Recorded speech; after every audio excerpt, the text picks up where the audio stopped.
In family systems, everybody's affected differently. And I think the number one reason why people bump heads, why people get angry, which is anger is often inverted fear, is it hits their ego.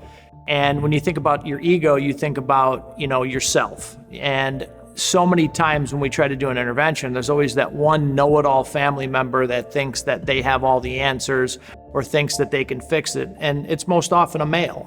Quite frankly, it's almost often the dad.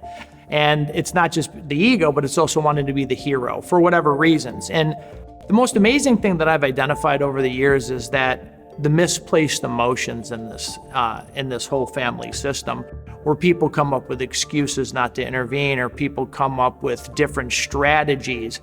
And it's all because of fear that it's their fault or they have to be the ones who fix it. You think about people in recovery, it's our egos actually that are our biggest problem. And that's why we have to practice humility. We have to surrender to people who know more than we do and who have better ideas than we do in regards to how to fix our addiction. Well, the same thing applies to families. And it's amazing what families call us for, expecting their loved one to do. It's 10 times harder to get them to do it for themselves because of their ego, the hero, the ally, the enforcer. The family system's just in disarray, and everybody has an opinion, and everybody thinks that they have a solution. And it always goes into, I tell most families, regardless of how you go about this, you're doing an intervention whether you like it or not. You're either going to do one because you guys surrendered and you got on the same page, you set aside your ego and your opinions and your guilt and your shame and your fear and all those things that are really the reasons why you're not doing this, not the excuses that you give us that you think are the reasons why, because they never are, right? Our subconscious takes over and we think we're right. It's more or less about the family surrendering to us or to somebody, because when I say there's going to be an intervention, whether you hire us or not, people always say interventions don't work or this, that, or the other. They don't even know what an intervention is. An intervention is an action taken to improve a condition, often medical. It's a Webster definition.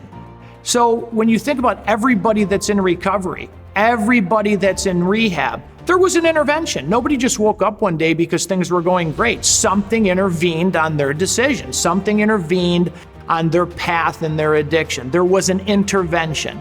The question is, are we going to set aside our ego? Are we going to set aside our beliefs? Are we going to set aside all the things that are stopping us from doing this and facilitate the intervention on our terms before society steps in? Because it will. It's not sustainable.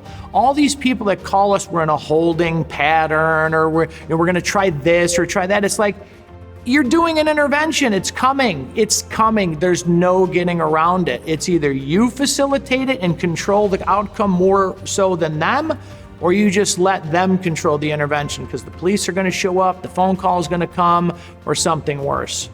Family interventions, people think they could do it themselves, and it goes back to when we talk about fatal illnesses, all right? Addiction is the only fatal illness that we try to fix within ourselves. It's also the only fatal illness where the addict or the alcoholic fights to stay sick. If you think about that, no other fatal illness do you fight to stay sick, and you lie and manipulate to keep in your sickness. And then you convince a family to let you stay in your sickness. Where else would that happen? It wouldn't.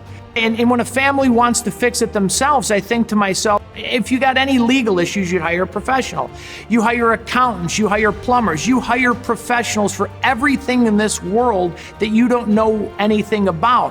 What makes a family think they're an expert on addiction when they've been beaten into oblivion by the addict or alcoholic themselves? If they knew anything about addiction, it wouldn't be that your situation wouldn't be the way that it is right now.